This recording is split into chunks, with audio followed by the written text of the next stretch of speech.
ওয়ালাইকুম কাকা, গরু কার? ওয়ালাইকুম আসসালাম।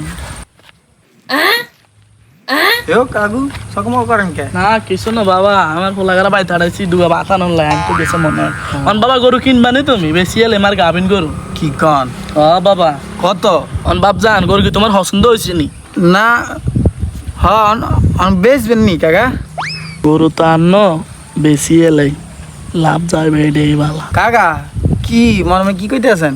কই বাবা তুমি গরু নিবানি? ঠিক আছে নিলাম, দাম দর তো কন, কত দিতে হবে? তুমি কত কই লই যাও, তুমি কও তোমার মনের তো একটা। টাকা 50,000 টাকা পাইবেন, হইলে গরু দিয়া দেন। কি বেটা টেয়া 50,000 দিতে নাই? টেয়া একদম হুন্ডা দিলে গরু বেচকুম, তুই নিবি না এটা ক। হালার মাথায় আসলেই দেখ সমস্যা।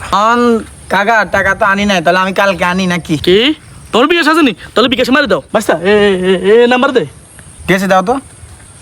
হ্যাঁ বাস্তা আইছে তো থাইকো, কাকা গেলাম, দোয়া করো কাকার লাগে। আল্লাহ হাফেজ। ভাই কিসে ভাই? ভাই এখানে না একটা গরু ছিল। এটা আর নতুন কেন, তো সবসময় গরু থাকে ভাই এই গরু একটা লোকের তো আমি কিনছি এই মাত্র। ভাই। দেখতে কিরকম? মোটা, এতটুক সাইজের। ও ভাই ওই কাকা গরু তো ভাই হ্যাঁ না, হ্যাঁ আজাইটা এই কামি করে, মানুষের গরু ছাগল বেচ চালায়। জানান ভাই যে আঙ্গুল চোষেন গা, জান। আমার টিয়া গেল জলে।